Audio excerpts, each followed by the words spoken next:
Muchas gracias, buenos días a todos. Es que ricasco por asistir y si os parece empezamos, ¿vale? Tanto Antonio como yo somos miembros del departamento de Capital Riesgo del OSO y bueno, hoy lo que os vamos a hablar es del pacto de socios y sobre todo de las cláusulas que nosotros consideramos que son imprescindibles tener el pacto de socios y el contenido más importante del pacto, ¿vale?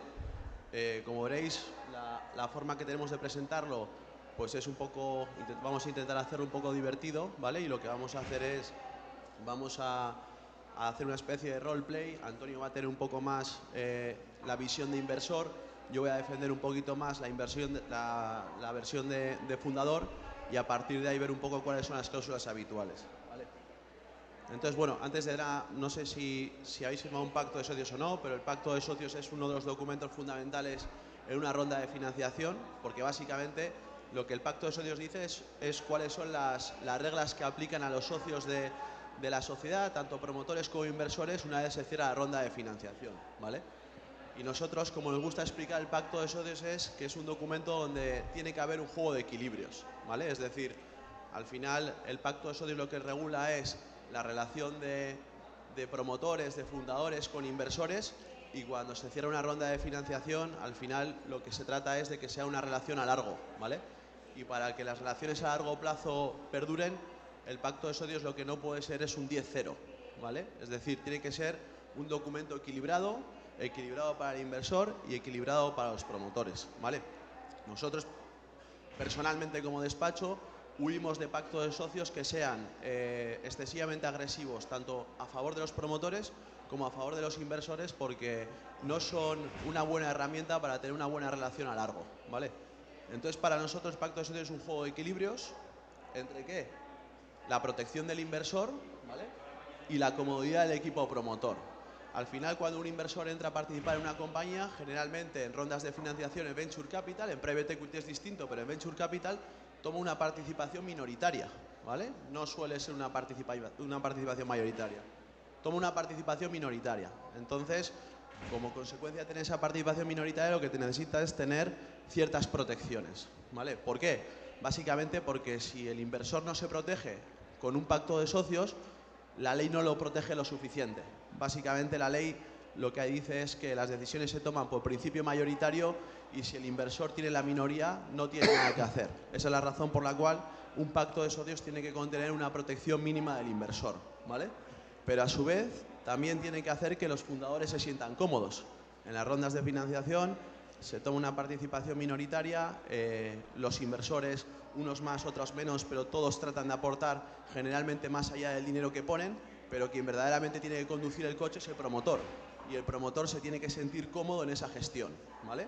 Por tanto, lo que tenemos que proteger en un pacto de socios es tanto la situación del inversor como que el equipo promotor se sienta cómodo para poder centrarse en desarrollar el negocio y que no tenga ningún tipo de incidencia o las mínimas posibles que le hagan alejarse de esa tarea bastante complicada que es desarrollar ya el propio negocio, ¿vale? Entonces, ¿cómo vamos a explicar el contenido principal de los pactos de socios?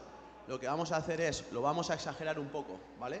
Vamos a explicar un poco cuál podría ser el planteamiento del inversor, cuál es el planteamiento del fundador ante esa misma situación y luego os vamos a explicar cuál es ese equilibrio o ese punto de encuentro entre lo que el inversor dice y el promotor plantea, ¿vale? Por tanto, exageraremos posiciones para luego llegar al contenido habitual de distintas cláusulas que suele haber en el pacto de socios, ¿vale? ¿Cuáles son? Básicamente, compromisos del equipo promotor, la gobernanza de la sociedad, es decir, cómo se toman las decisiones, bien en junta general, bien en órgano de administración, cómo se transmiten las participaciones o cómo se vende la empresa, ¿vale? Y luego los ajustes a la valoración, ¿vale? Empezamos, si os parece.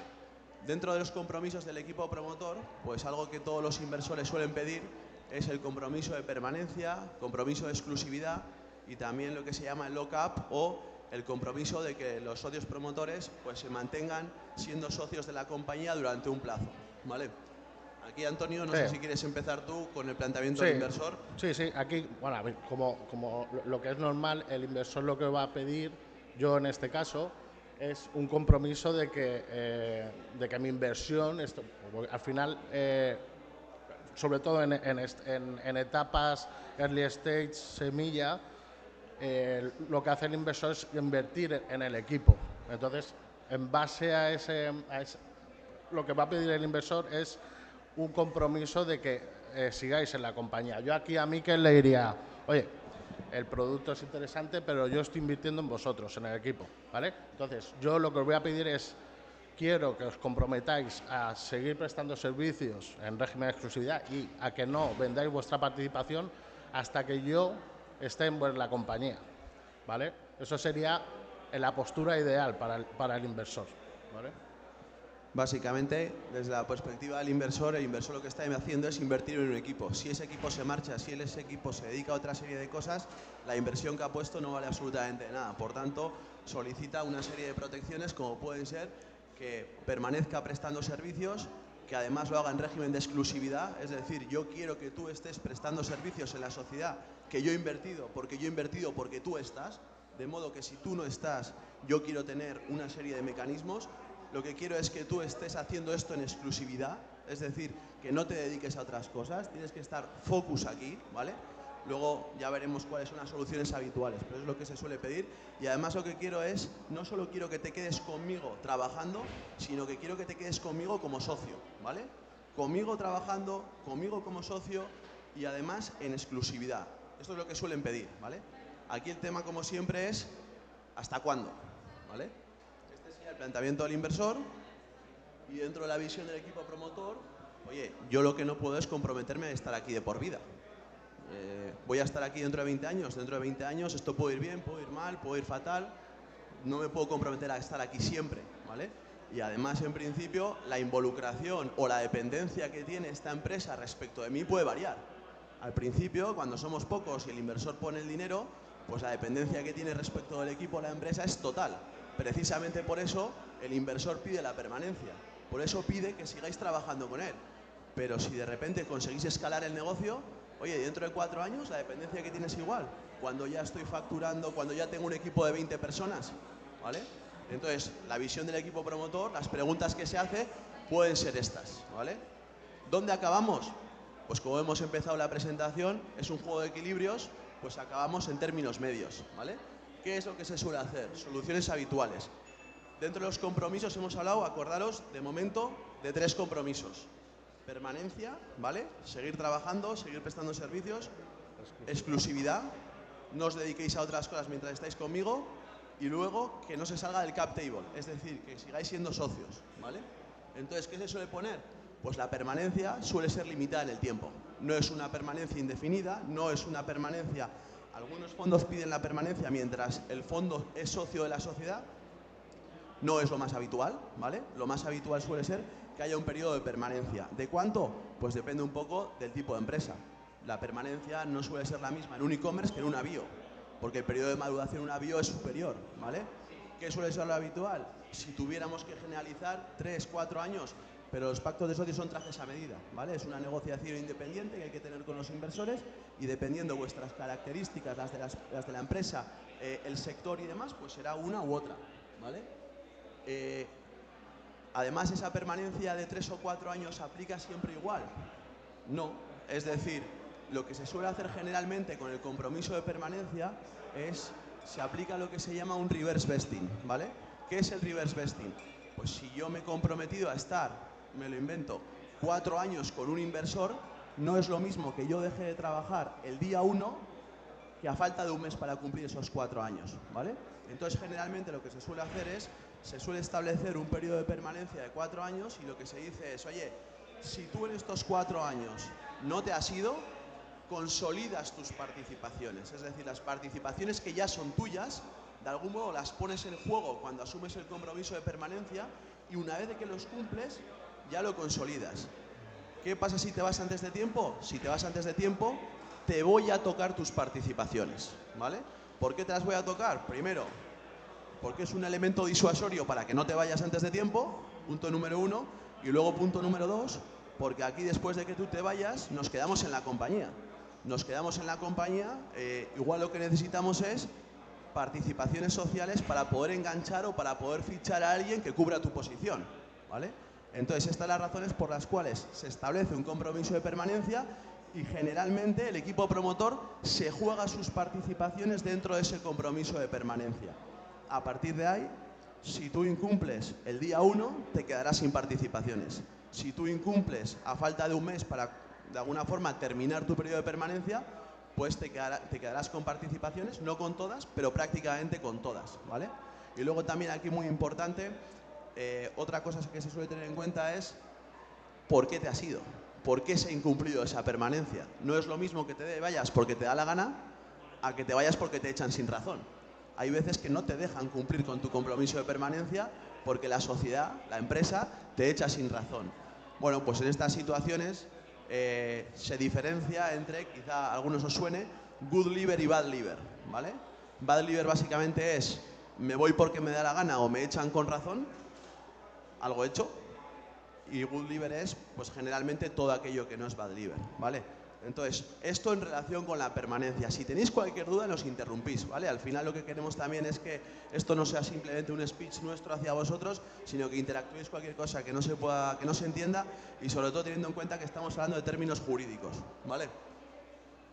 La exclusividad, recordamos, es que trabajas solo en esto, no puedes hacer más cosas. ¿Suele ser una exclusividad absoluta? Pues generalmente los emprendedores sois inquietos. Entonces, absoluta no suele ser, ¿vale? Se suele dejar, oye, pues si tienes alguna participación minoritaria en otras empresas y demás, no hace falta que sea una exclusividad que te prohíba hacer ese tipo de cosas. Al final aquí lo que importa es que vosotros estéis, o los emprendedores estén fully committed, ¿vale? Y mientras estéis fully committed y tengáis una inversión financiera absolutamente pasiva, siempre y cuando no entre en competencia con el negocio de la sociedad, no suele haber problema, ¿vale? Y el tercer punto que solía pedir el inversor es, oye, no salgáis del capital de la sociedad antes que yo, o lo que se llama lock-up. Ese lock-up no suele ser permanente, al igual que ocurre con el compromiso de permanencia, no suele ser indefinido, sino que se suele establecer un lock-up de una serie de años. ¿De cuánto? Vuelvo al mismo speech que en relación con el compromiso de permanencia. No es lo mismo una biotech que un e-commerce, ¿vale? Generalmente en una biotech, pues el compromiso de permanencia, tanto prestando servicios como en el capital de la sociedad, es muy superior, ¿vale? Más, otro de los compromisos que se suele pedir, el compromiso de no competencia, ¿vale? Aquí, también por volver antes al tema de la permanencia, muchas veces lo que solemos ver en la negociación, que el equipo promotor tiene la posición de defender mucho, ¿no?, esa vinculación de la permanencia, sobre todo las consecuencias de los incumplimientos. Lo que os solemos decir es que cuando sois un equipo promotor no os pongáis tampoco en esa postura de endurecer la posibilidad de regular esos incumplimientos de permanencia, porque normalmente cuando empezáis un proyecto en el que sois varios, no todos, muchas veces empezáis con la misma ilusión, pero cuando pasa un tiempo no todos estáis no lleváis el mismo ritmo. Y muchas veces cuando habéis protegido mucho esas vías de incumplimientos, los que os veis perjudicados sois vosotros mismos, o sea, el resto del equipo promotor. O sea, que no lo veáis como una protección solo hacia el inversor, sino hacia vosotros mismos, ¿vale? Que lo tengáis en cuenta. Este punto es muy importante porque no es intuitivo, es contraintuitivo. Es decir, al final cuando se negocia un pacto de socios, generalmente se suelen hacer dos bloques. Por un lado, los promotores negocian de forma conjunta y por otro lado los inversores. Lo que rara vez ocurre es que los promotores, a la hora de establecer sus protecciones, como decía Antonio, no tienen en cuenta que el día de mañana las intensidades y los timings de vida y demás de los promotores cambian. Entonces, si los promotores os habéis protegido en exceso, en principio contra el inversor, luego os podéis ver con un problema porque a vuestro amigo, a vuestro compañero de viaje, al que ha empezado la aventura con vosotros, le pasa cualquier cosa. No voy a poner ejemplos, pero vosotros mismos os podéis imaginar muchísimos y de repente el commitment que tiene con la empresa no es el mismo. Y habéis protegido tanto esa permanencia a vuestro favor que sois incapaces de sacarlo. Y lo peor que le puede pasar a una startup es que no esté enfocada en negocio. Y este tipo de cosas distorsionan. Por tanto, volvemos al inicio de la presentación. Juego de equilibrios. Tiene que estar equilibrado. No tiene que ser ni un 10-0 a mi favor ni un 10-0 en contra. Tiene que estar equilibrado porque es la única forma que esto perdure a largo. Porque aquí, importante, si estuviéramos en una operación de private equity en la que se compra y se vende el 100% de la empresa, el speech o nuestro discurso sería distinto. Es decir, si yo cojo, vendo la empresa y me olvido de ella, intenta meterle el 10-0. Para mí, como filosofía de vida, no me suele gustar 10-0 porque la vida es larga y luego veremos lo que ocurre. Pero por lo menos tenéis más razones para poder hacerlo. En un pacto de socios creo que es tremendamente importante que sea equilibrado, ¿vale? Vamos a ser bastante pesados con este concepto durante la presentación. No, y que aquí estamos hablando de un pacto de socios con la entrada de un inversor. Pero lo que recomendamos normalmente es cuando haya un grupo de equipo promotor, ya tengáis ese pacto de socios, que es cierto que va a ser diferente, porque cuando entra un inversor hay cláusulas diferentes a cuando estáis vosotros solos, pero que ya reguléis esos compromisos. O sea, el pacto de socios lo tenéis que tener ya antes de que entre el socio inversor, ¿vale? Principalmente para cubriros a vosotros mismos de estas mínimas obligaciones y compromisos que tenéis que tener con el proyecto y con vuestros compañeros de viaje, ¿vale? De hecho, lo que nosotros solemos decir es que el pacto de socios, la redacción del pacto de socios entre los socios promotores y también con los inversores es un ejercicio muy saludable. ¿Por qué es un ejercicio muy saludable? Porque a veces se tratan cosas, a veces no, siempre se tratan cosas que generalmente entre los promotores no habéis tratado de antemano y pensáis que el entendimiento es absoluto, pero el entendimiento es absoluto en otros temas porque seguro que todos los temas que se tratan en un pacto de socios no los habéis trabajado previamente. Entonces, es un ejercicio muy saludable porque se ponen encima de la mesa cosas antes de iniciar el proyecto y a mí me gusta decir que es mejor ponerse una de rojo que 100 colorado.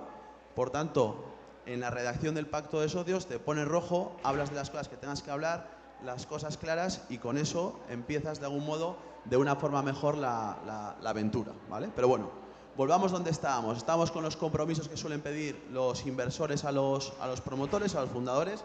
Hemos hablado de exclusividad, hemos hablado de permanencia, tanto de prestación de servicios como en el capital de la compañía.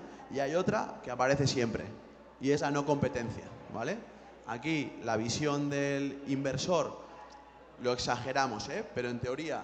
Claro, yo como inversor, lo que me va a gustar a mí, lo que me gustaría es que no podáis competir con el proyecto, o sea, porque no tiene sentido de que me vendáis un proyecto, me convenzcáis, haga la inversión y que al día siguiente me montéis un proyecto igual y me hagáis la competencia. Entonces yo, a efectos de proteger esa situación, lo que voy a pedir es que no compitáis con la compañía durante, por lo menos mientras que yo sea socio y luego un plazo adicional, ¿vale? Ese sería la postura ideal para mí, inversor. De hecho, la carta a los Reyes Magos del inversor sería que no puedas competir nunca con el negocio. Lo que pasa es que hay una serie de limitaciones por las cuales eso no se puede establecer. Pero la carta a los Reyes Magos sería, oye, yo mientras esté en la compañía y durante un tiempo adicional, y si puedo para toda mi vida, lo que voy a querer es que tú no montes una empresa X versión 2. Porque si haces eso, todo el dinero que yo he puesto en este proyecto se echa a perder, ¿vale? Ahora bien, ante el vicio de pedir, la virtud de no dar, ¿no? Es decir, el promotor al final lo que va a querer es que esa no competencia sea la mínima posible. ¿Cuál es la mínima posible? Pues que sea mientras presta servicios a la sociedad, ¿vale? Ahí simplemente que tengáis en cuenta, si hay una no competencia en vuestro contrato de prestación de servicios, esa no competencia en principio tiene que ser remunerada para que sea válida el día de mañana, para que se pueda aplicar, ¿vale? Esto simplemente como un tip que lo tengáis en cuenta.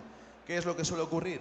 Pues ni una cosa ni otra. Es decir, la no competencia no es permanente, no es indefinida y tampoco suele ser solo mientras prestas los servicios, ¿vale? La no competencia generalmente, y esto es bastante estándar, lo que se suele decir es: señores promotores, señoras promotoras, vosotros no podéis competir con el negocio de la sociedad mientras seáis socios de la misma, ¿vale? Y adicionalmente durante 2 años desde que dejéis de ser socios. Y no se pueden poner más de 2 años, hay determinadas situaciones en las que sí, hay algunos casos en los que se pueden poner 3 años, generalmente el límite suele ser 2 y excepcionalmente 3, básicamente porque si no es contrario a ley y la cláusula es nula, ¿vale? Por tanto, si tú pones 5 años, desde la perspectiva de los promotores, es muy bueno. Puede llegar a ser muy bueno porque la cláusula se puede considerar nula, ¿vale? Vale, visto los compromisos que se suelen pedir, si no hay dudas hasta aquí, pasamos a la gobernanza, ¿vale? ¿La gobernanza qué es? Básicamente la gobernanza es cómo se toman las decisiones en la compañía. Han entrado unos inversores que tienen una participación minoritaria y que quieren participar pues, en la toma de determinadas decisiones, ¿vale? No sé si quieres, Antonio, explicar qué es lo que el inversor suele pedir o lo que le gusta. Sí, como decía Miquel, normalmente el inversor entra con una participación minoritaria y claro, en esa posición de desventaja, tanto sabéis que hay dos órganos competentes para tomar ciertos acuerdos, que son la Junta General como el Consejo de Administración.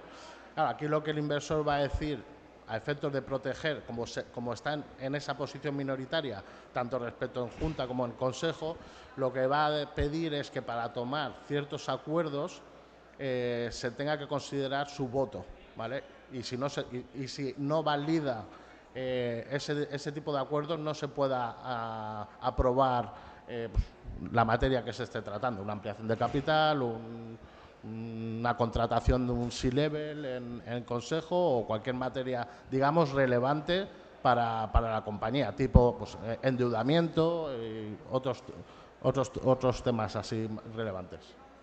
Correcto, al final aquí, en todo lo que tiene que ver con la gobernanza, lo que hay que tratar es lo que decíamos al principio, que el inversor se sienta protegido, pero que el inversor tampoco sea capaz de algún modo de condicionar el día a día de la compañía, ¿vale?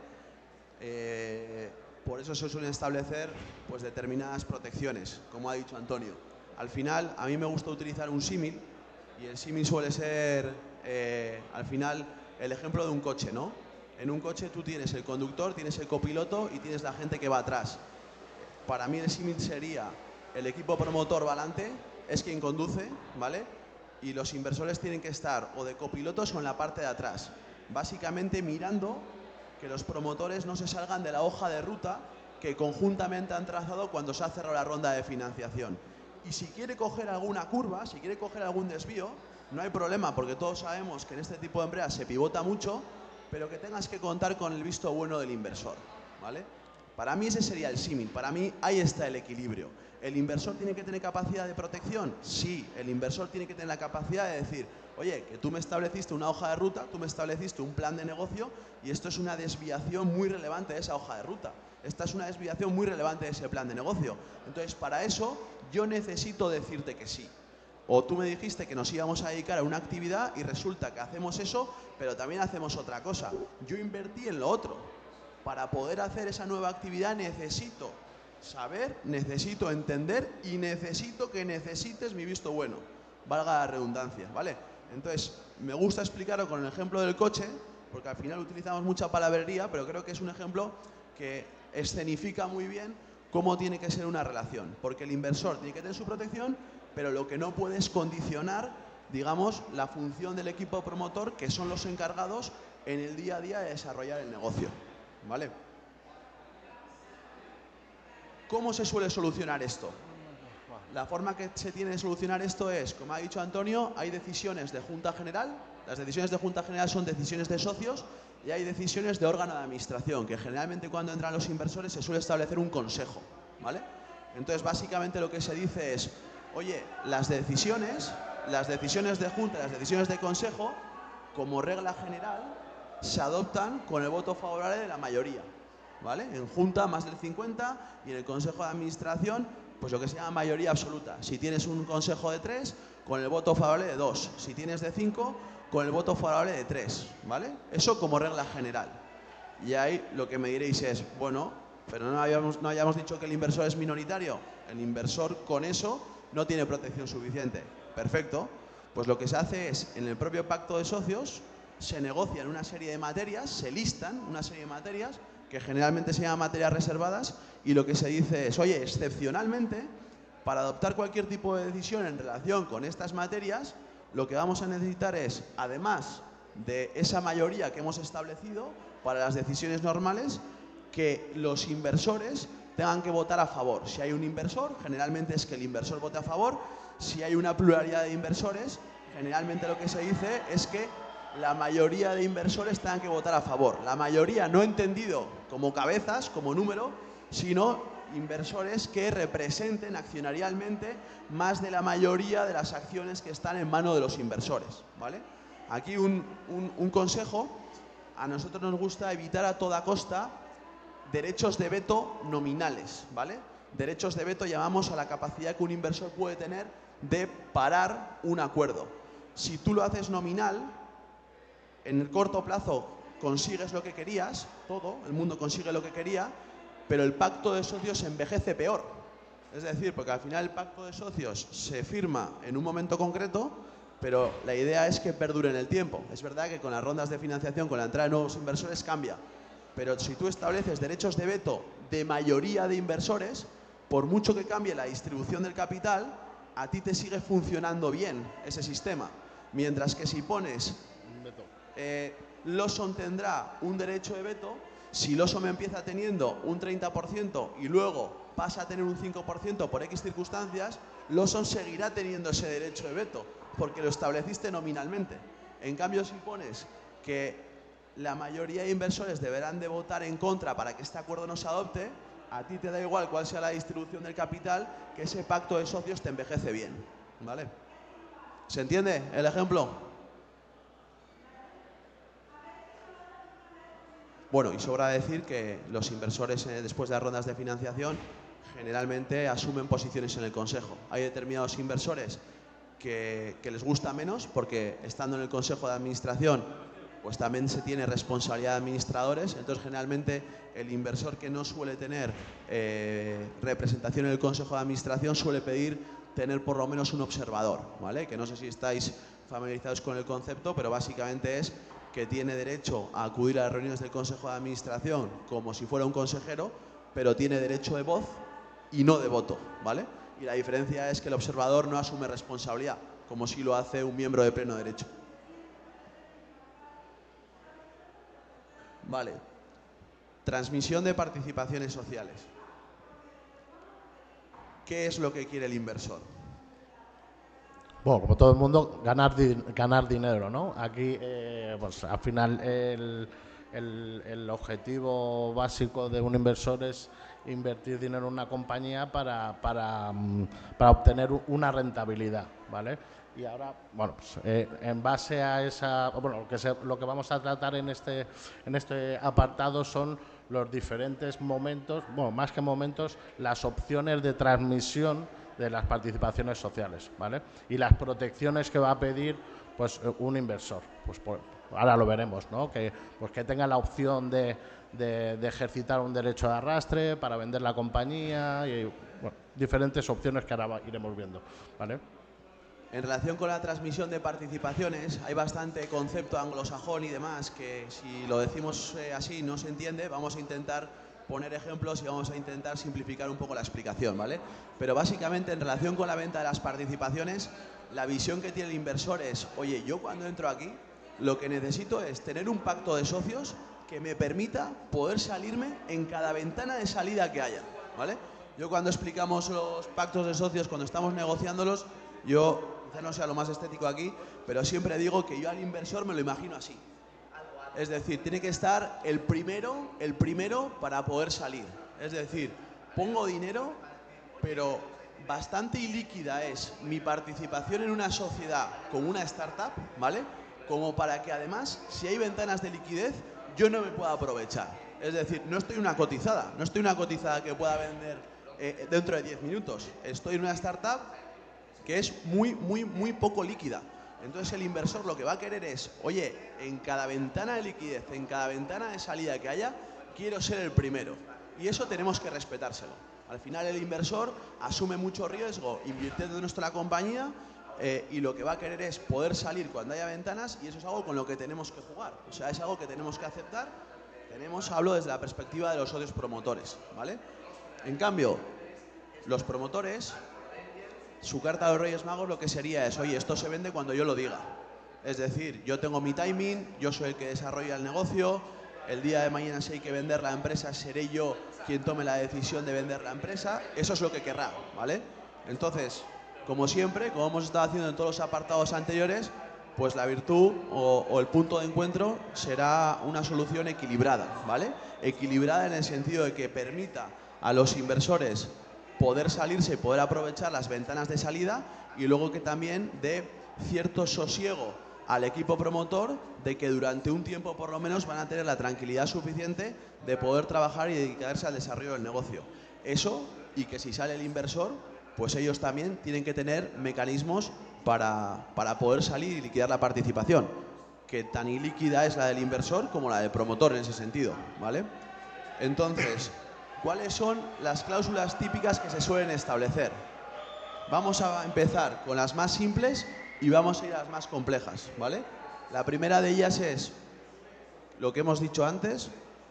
Vamos a establecer un periodo en el que aquí no se mueve nadie, ¿vale? Lo hablábamos cuando hablábamos sobre los compromisos de permanencia en el capital de los promotores. A veces también se establecen compromisos de permanencia en el capital o periodos de lock-up de los inversores. Hay inversores que esto no lo aceptan porque quieren tener la capacidad de hacer líquida la participación, aunque sea poco probable, pero quieren tener la capacidad de hacer líquida la participación desde un primer momento, ¿vale? Y hay otros que en ese sentido no lo aceptan, ¿vale?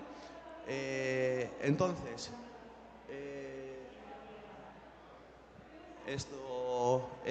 se establecen los periodos de bloqueo y lock-up y por tanto a veces suelen ser de 3 años, 5 años y demás, ¿vale? ¿Qué ocurre? Cuando hay transmisión de participaciones, cuando hay un socio que quiere transmitir las participaciones, lo que también se suele establecer son lo que se llaman derechos de adquisición preferente, ¿vale? ¿Qué es eso? Básicamente, si un socio quiere vender, que el resto de socios puedan tener la capacidad de, antes de que entre un tercero, comprar su participación, ¿vale? Es otro de los mecanismos que se suele establecer. Y luego, el más importante de todos, el que generalmente se suele negociar con más ahínco, porque suele ser el mecanismo de salida habitual, son las salidas del 100%, ¿vale? Y para esto se suele hablar sobre el derecho a arrastre. No sé si estáis habituados a eso, pero el derecho a arrastre básicamente es la capacidad que un grupo de socios tienen de poder obligar al resto de socios a vender su participación. Porque hay que aclarar una cosa, es decir, todos los socios son propietarios, sois propietarios de participaciones, ¿vale? Es propiedad vuestra. Nadie, en principio, salvo que en el pacto de socios se diga lo contrario, os puede obligar a vender vuestras participaciones. Esto es algo que es muy importante. Precisamente porque nadie os puede obligar a vender vuestras participaciones, porque no hay ninguna previsión legal que obligue a eso, en el pacto de socios se suelen establecer mecanismos para poder obligarlo. Porque si no estuvieran esos mecanismos, sería muy difícil poder hacer ventas del 100%, ¿vale? Entonces, para poder posibilitar las ventas del 100% es para lo que se establece el derecho de arrastre, ¿vale? Entonces, el derecho de arrastre, al final es un arma muy potente.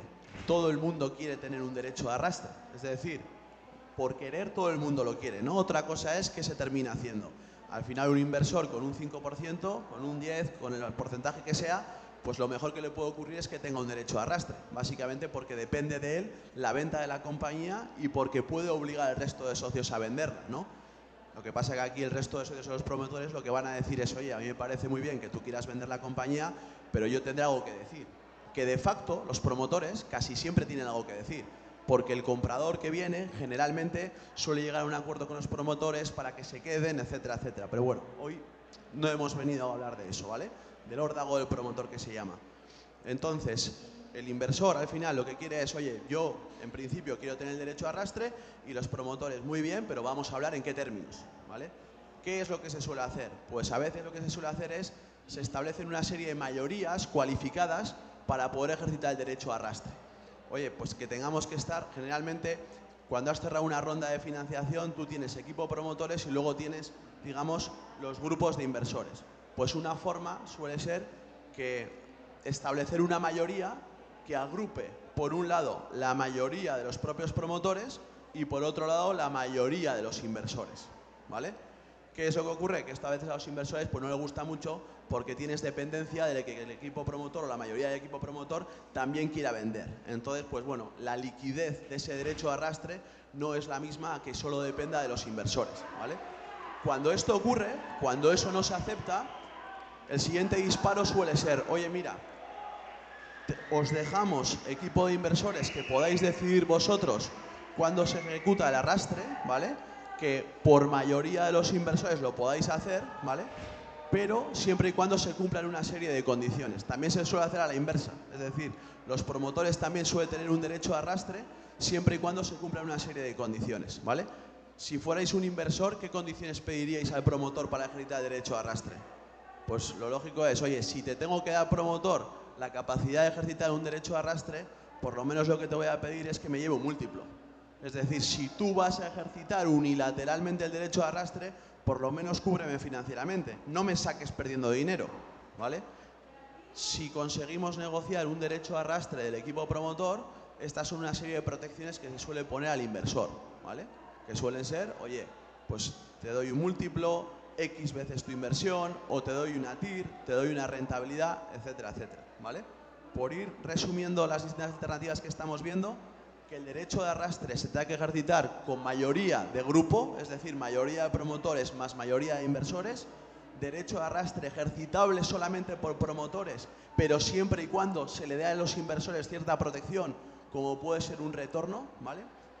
Y luego aquí otro tema que es importante comentar es que también hay distintos tipos de inversores. Es decir, en el cap table estamos hablando, o por lo menos los ejemplos que estamos poniendo casi siempre son de inversores en general, pero los inversores pueden ser inversores más financieros y pueden ser inversores más industriales. Es decir, tú puedes tener un fondo de capital riesgo, pero también puedes tener una gran corporate dentro de tu capital social, porque te da atracción, por cualquier circunstancia. Los intereses en salida e incluso en la tesis de inversión que tienen los inversores financieros y los inversores industriales no son los mismos. Cuando se mete un inversor industrial dentro del pacto de socios hay que tener cuidado con determinadas cosas. Es muy bueno que entren inversores industriales, es muy bueno que entren inversores financieros, pero los intereses son distintos y hay que tener un pacto de socios que cubra eso muy bien, ¿vale? ¿Y dónde se ve muy bien la distinción? En los mecanismos de salida. ¿Por qué? Si yo soy un inversor industrial, ¿vale? Muchas veces mi tesis de inversión no es financiera o no es solamente financiera.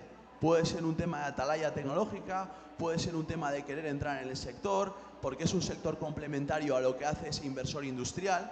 Entonces, generalmente, su tesis de inversión es, oye, yo entro aquí, aprendo, si esto va y me gusta, lo que no puedo permitir es que venga mi competencia y se quede con mi compañía.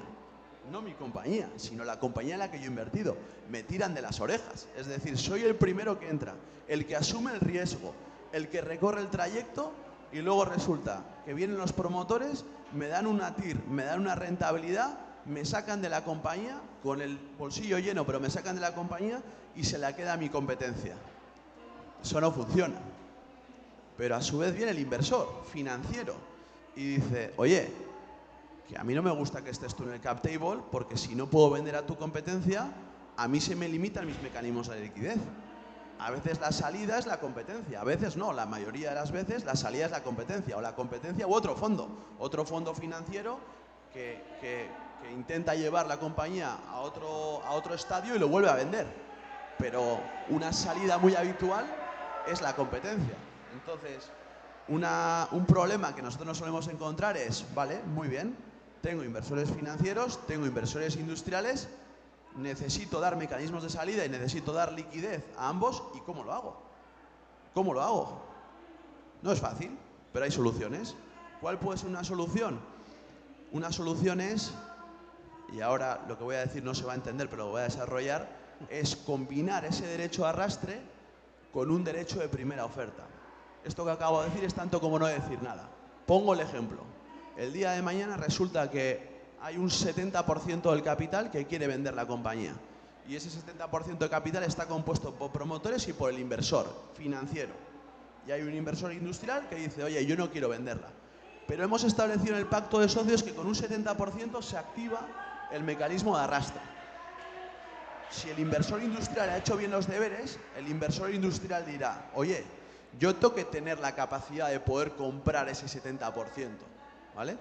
Y lo que a todo el mundo le viene a la cabeza es derecho de adquisición preferente. Es decir, gente del 70%, llegad a un acuerdo con un comprador, que quizás sea un competidor del inversor industrial, que cuando yo, el inversor industrial que estoy dentro, vea los términos y condiciones de la operación, decidiré si igualo la oferta o no. En principio, sobre el papel, suena bien.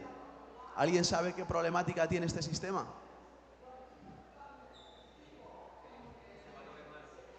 Que se valore mal. Generalmente es un sistema bastante perfecto, porque te lo valora el comprador, que hará todos sus mejores esfuerzos para valorarlo bien, ¿vale? Y por tanto, al que está dentro, con que igual esa oferta se lo queda. No suele ser un problema de valoración. Suele ser un problema... ¿Más alto?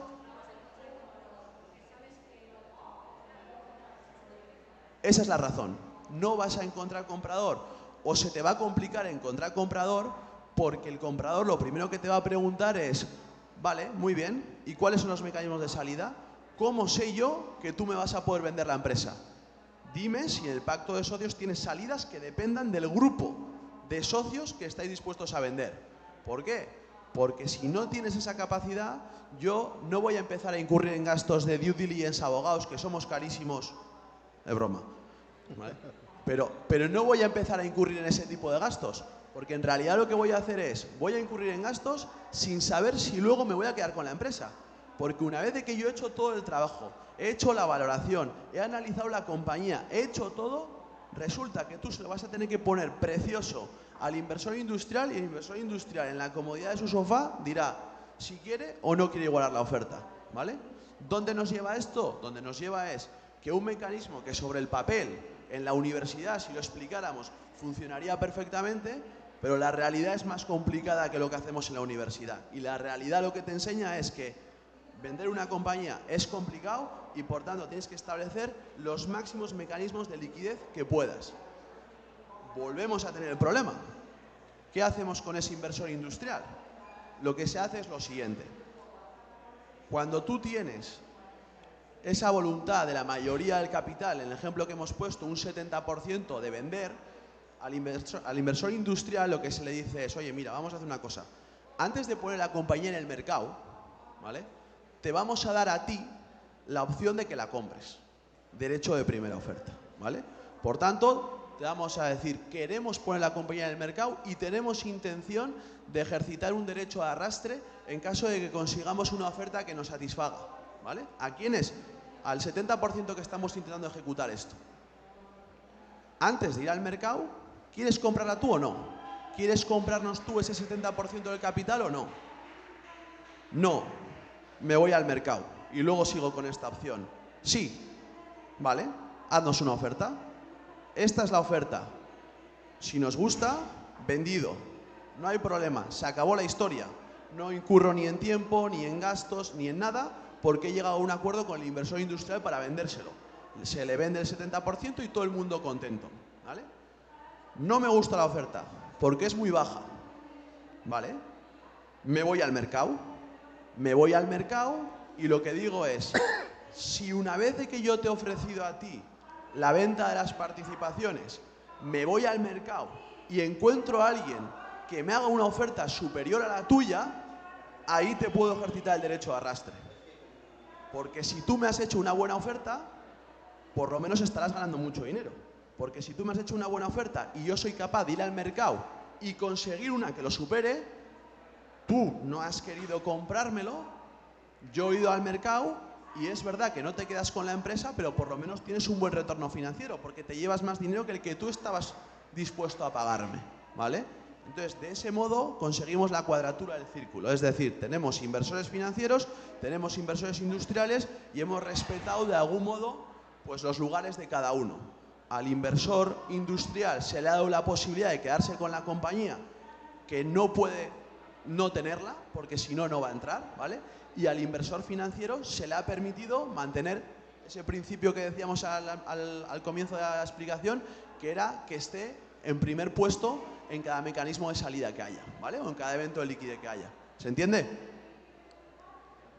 Esto es algo bastante importante, ¿eh? Esto es algo que nos funciona muy bien cuando tenemos al inversor industrial y al inversor financiero, porque tenemos que darles acomodo no solamente al equipo promotor, sino también a ellos.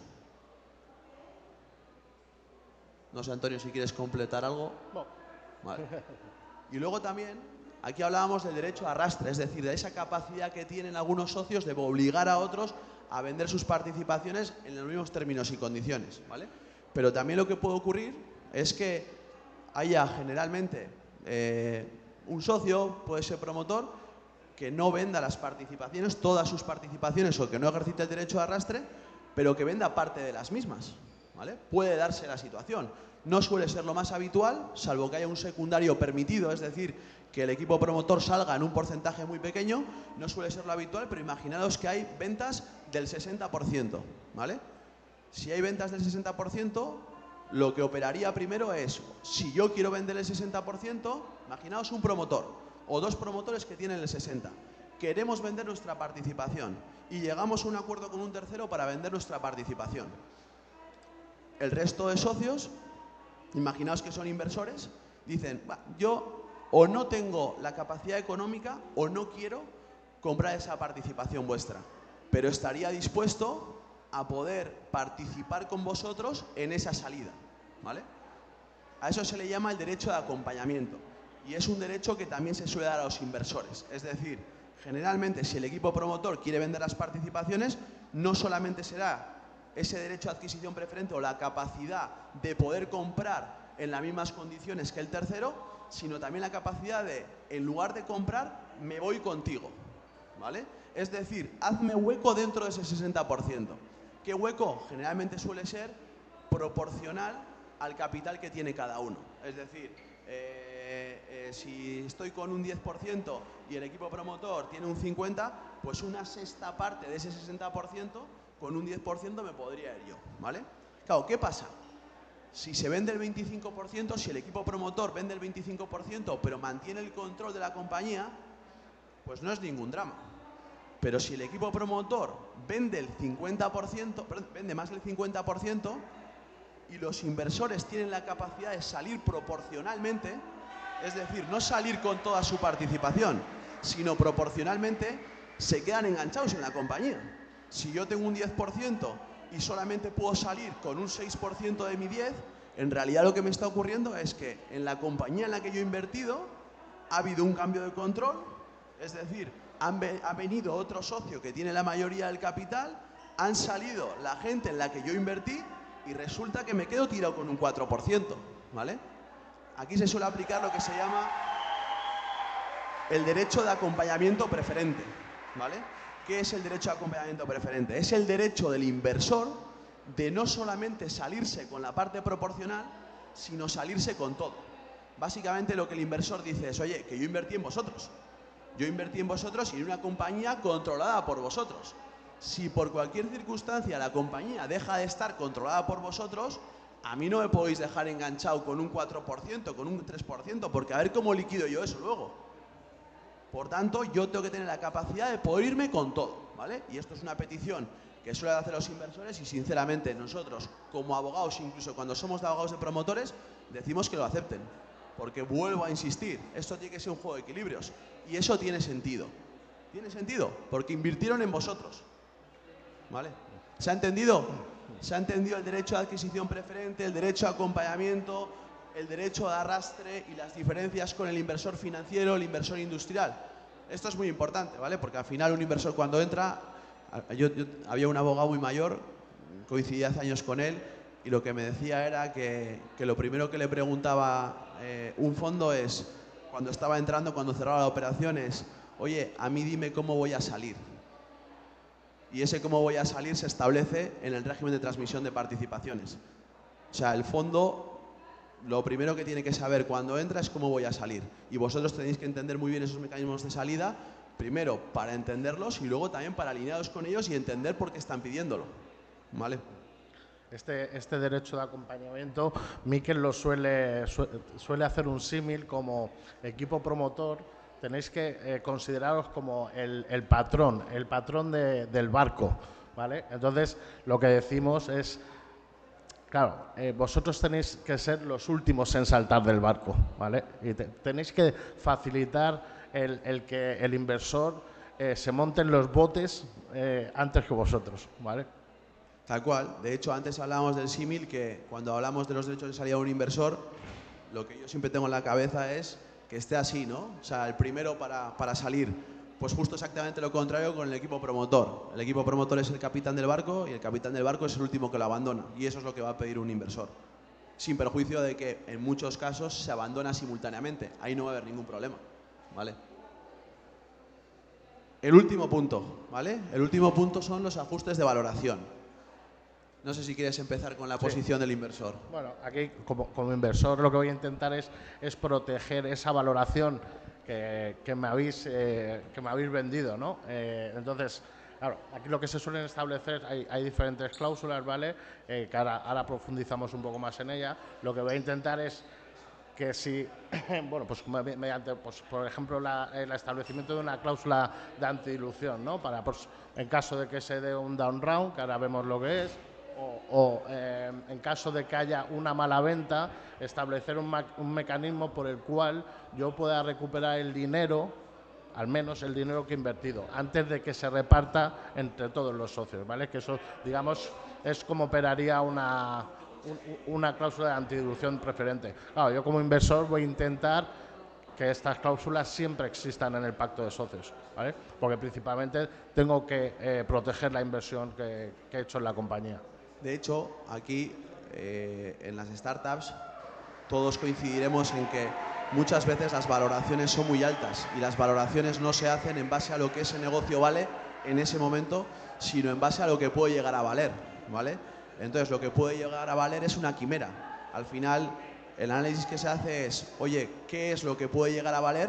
Pero adicionalmente también el análisis es, oye, ¿qué porcentaje de participación puede coger el inversor que no incomode al equipo promotor? Porque si el inversor dice, no, es que esto necesita 1 millón de euros y vale 100.000.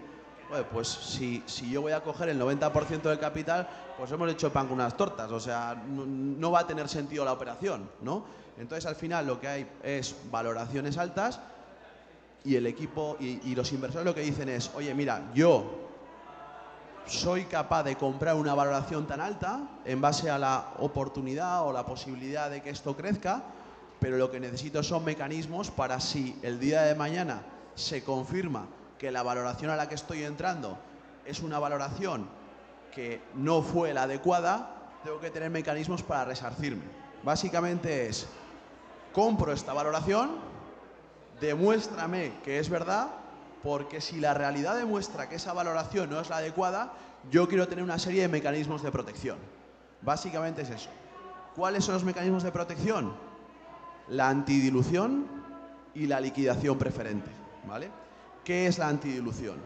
La antidilución es cuando se cierra una ronda de financiación, lo que se hace es se acuerda una ampliación de capital y en esa ampliación de capital se entra a una valoración. Esa valoración lo que te da es un precio por participación. Si yo entro en una valoración, estoy pagando un precio por participación. ¿Qué pasa si el día de mañana, 1 año después, 2 años después, imaginémonos que se ha cerrado la anterior ronda una valoración de 10 y 2 años después la ronda se cierra una valoración de 5? El precio por participación que pagó el inversor de la ronda 1 es el doble que el que está pagando el inversor de la ronda 2. Entonces, los inversores de la ronda 1 lo que dicen es, joder, vaya negocio hice, que pagué el doble que lo que están pagando estos señores 2 años después. Parece que la valoración que acordé con el equipo promotor no se ajusta mucho a la realidad. Entonces, lo que suelen querer tener es un mecanismo, de alguna forma, de compensación de ese sobreprecio que pagaron en la primera ronda, ¿vale? Y eso se llama antidilución. Y hay distintos tipos de antidilución. Unos son más agresivos, otros menos agresivos con el equipo promotor, ¿vale? Pero que lo que se trata es de compensar. Por resumirlo muy mucho, lo que se trata es, oye, yo, si en lugar de entrar a 10 millones como entré hace 2 años, hubiera entrado a 5 millones, ¿con qué participación me hubiera quedado? Con esta, vale. ¿Y más que con qué participación, con qué número de participaciones me hubiera quedado? ¿Con 100? ¿Y con cuántos me quedé? Con 70. Bueno, pues los promotores me tendrán que dar 30 para compensarme esa bajada en la valoración que ha tenido lugar durante los 2 últimos años, ¿vale? Eso es lo que se llama la cláusula de antidilución, insisto. El concepto es muy genérico, el que estamos explicando, y luego tiene pues distintas variantes, ¿vale? Y la otra es la liquidación preferente, o la liquidation preference, ¿vale? Así como la antidilución es en rondas de financiación, en ampliaciones de capital, la liquidación preferente cuando aplica es al final del camino, ¿vale? Al final del camino, básicamente, cuando se produce el evento de liquidez, cuando se produce la venta, ¿vale? Entonces ahí lo que el inversor dice es, oye, mira, yo te he comprado esta valoración, pero si el día de mañana la compañía se vende a un valor inferior al que yo entré, pues necesito un mecanismo de compensación, porque yo compré esa valoración. Volviendo al ejemplo de antes, si se entró a 10 y se vende a 5, lo que el inversor va a decir es, oye, de esos 5, el primero que cobro soy yo. Si yo metí 1 millón a 10, ¿vale? De esos 5, el primer millón para mí. Y yo recupero mi inversión, ¿vale? Y el resto ya veremos. Así como en la antidilución hay distintas variantes que son más o menos agresivas con el equipo promotor, en la liquidación preferente ocurre exactamente lo mismo, ¿vale? Generalmente, ¿qué es lo más aceptado? Lo que se llama 1X no participativo, ¿vale? Parece un código. ¿Qué es lo que dice esta liquidación preferente? Básicamente, que el día de mañana, si la compañía se vende a una valoración inferior a la que entraron los inversores recuperan su dinero. Y el resto del dinero, en caso de que sobre, se distribuye entre el resto de socios en base a su porcentaje de capital, ¿vale? ¿Se han entendido? Antidilución, liquidación preferente, o sea, son conceptos sencillos de entender cuando se explican, pero bueno, que cuando se habla de antidilución y liquidación preferente por primera vez, pues nadie sabe lo que es. Pues con esto hemos terminado, ¿vale? Por recordaros, hemos hablado de los compromisos de los promotores, permanencia, prestando servicios, permanencia en el capital, exclusividad, no competencia. Hemos hablado sobre cómo se toman decisiones, sobre todo derechos de veto, materias reservadas, tanto en sede de Junta General como en Consejo de Administración. Hemos hablado de eventos de liquidez, cómo se compran y venden participaciones. Y hemos hablado también de 2 mecanismos muy particulares del Venture Capital que no tienen tanta aplicación o no tienen prácticamente aplicación en el Private Equity con empresas más consolidadas, que son la antidilución y la liquidación preferente, ¿vale? Son la 1. Hemos cumplido con el horario. De todos modos, si tenéis cualquier duda, si queréis hacer cualquier pregunta, estamos a vuestra disposición, tanto ahora como, hombre, yo si tenéis dudas os agradecería que las hicierais ahora para que todo el mundo lo escuche. Y si no, pues vamos a quedarnos 5 minutitos aquí para que nos las hagáis. Sí.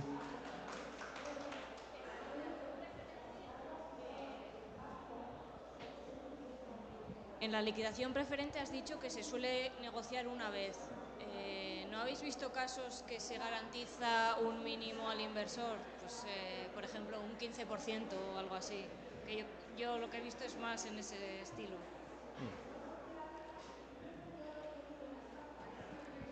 Voy a utilizar una entradilla bastante coloquial. Me alegra que me hagas esa pregunta. Esto no es lo habitual. Lo que tú has visto no es lo habitual. Pero nosotros particularmente desde hace unos años establecimos o empezamos a poner en práctica lo que llamamos el colchón, ¿vale? No es lo habitual, generalmente lo que se dice, de hecho creo que estaba en la presentación, lo que se dice es que el inversor recupera su inversión y si el inversor no ha recuperado su inversión, el equipo promotor no cobra absolutamente nada, pero precisamente porque lo considerábamos un poco injusto, empezamos a establecer ese colchón. ¿Cuál era el racional de ese colchón? El racional básicamente era, joder, el inversor lo que dice es, yo quiero, de alguna forma, quiero recuperar lo que puse, porque yo he puesto dinero contante y sonante, mientras que el equipo promotor lo que ha puesto generalmente es trabajo y algo de dinero. Poco dinero, mucho trabajo. El otro, mucho dinero. Entonces, que el inversor recuperara todo en un escenario malísimo y que el promotor no recibiera absolutamente nada, nos parecía injusto.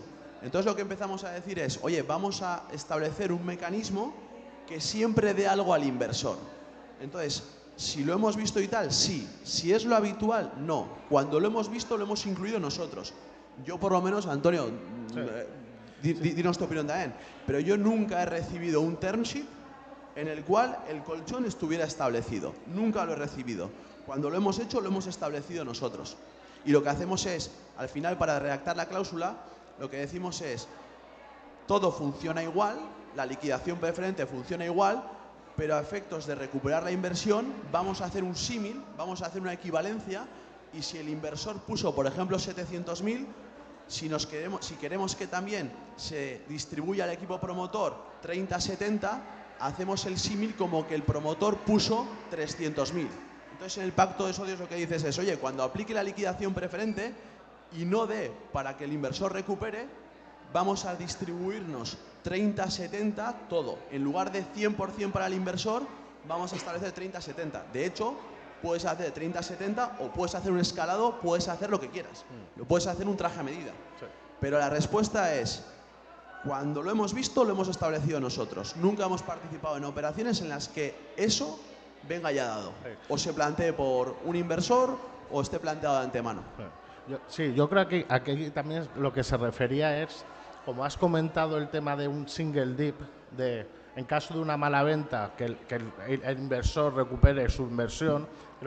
Creo que lo que comentaba es, en vez de recibir lo que ha puesto, si también va condicionado a que esto se puede regular como quieran las partes. No lo que ha puesto, sino lo que ha puesto más unos intereses. ¿Vale? Pero eso porque ha explicado lo que es la liquidación single dip, no participating. Aquí se puede regular de 1000 formas. Te pueden decir, no voy a recuperar una vez lo que he puesto, voy a recuperar por 2. Y además, si resta, que también participe de lo que sobra. O sea, al final ese traje a medida que comenta Miquel. El ejemplo que hemos puesto es el ejemplo menos agresivo con los promotores. Pero los ejemplos pueden ser mucho más agresivos, como decía Antonio. Puede ser, no es que yo como inversor recupere 1x lo que he puesto. No, es 1x con un hurdle o con un interés del 8. O es un 2x o lo que sea.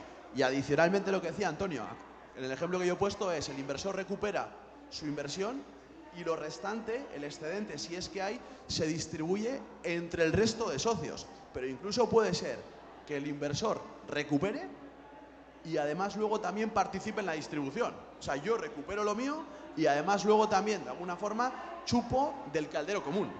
¿Vale? Esa se llamaría participativa. La que yo he explicado es no participativa. No participativa porque no participa en el segundo round. Y participativa porque participa en el segundo round.